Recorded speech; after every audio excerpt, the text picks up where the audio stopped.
Today we're going to share 6 invaluable tips to help you prepare for your interviews. We know that you may get very little time between the time that you get notified of your interview and the actual date, so let's make sure that you're as prepared as possible to nail that interview.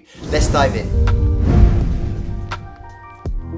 First thing is to get to know the NHS and current affairs.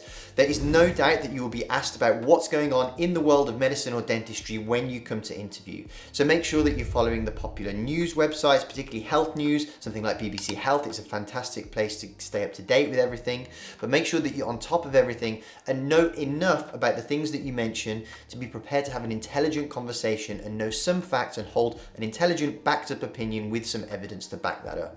Tip number 2 focuses on medical ethics, a topic that comes up very often at medical and dental school interviews. It's important that you have a template to help you make those arguments in a structured way. The best one that I would recommend is this framework here that I talk about and take you through how to answer pretty much any ethical question. A great thing to do, and something that I encourage for the Future Doc community for students on my program, is to get into groups and practice together discussing ethical conundrums. It will just get you well versed in debating, really helps you understand in more depth the ethical conundrums that will come up, and just again will make you more fluent with that framework. Tip number 3 encourages you to reflect on your experiences and, more importantly, relate them back to how they will help you in either medicine or dentistry.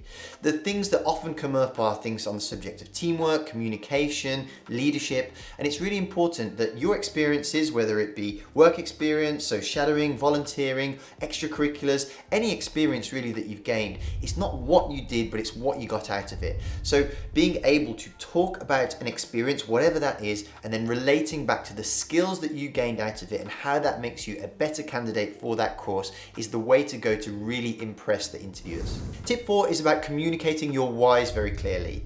When you wrote your personal statement, you probably found it reasonably easy to communicate why you wanted to be a doctor or a dentist. However, when somebody asks you to speak it out loud, even in casual conversation, some people really struggle to give a coherent answer as to why they want to study that course. Practice speaking them out loud so you can get good at communicating that answer articulately and concisely.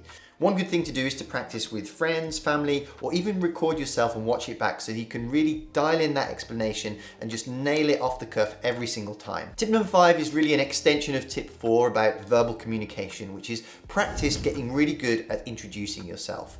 Whether it's MMI or panel interviews, you can really set the tone with a really strong introduction.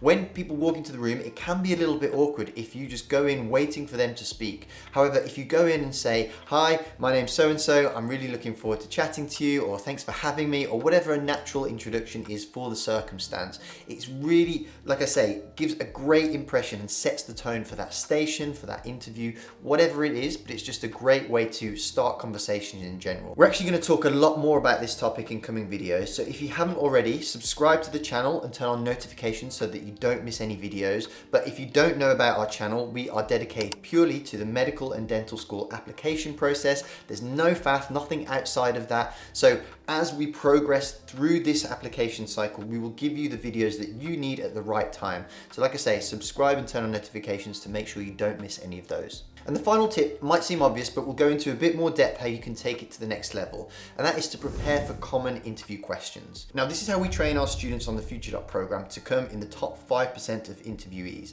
and it's because we teach them to be practiced but not rehearsed. Rehearsed is where you have a pre-canned spiel that you kind of crowbar into any situation, and it doesn't always fit. The question might not quite be what they've asked, but you have a pre-canned spiel on the subject of whatever it is, and you think, okay, I'm just gonna deploy that and just throw it in there, and it kind of lands, but it doesn't. It's a bit clunky, and interviewers don't respond to it as well as you might have thought.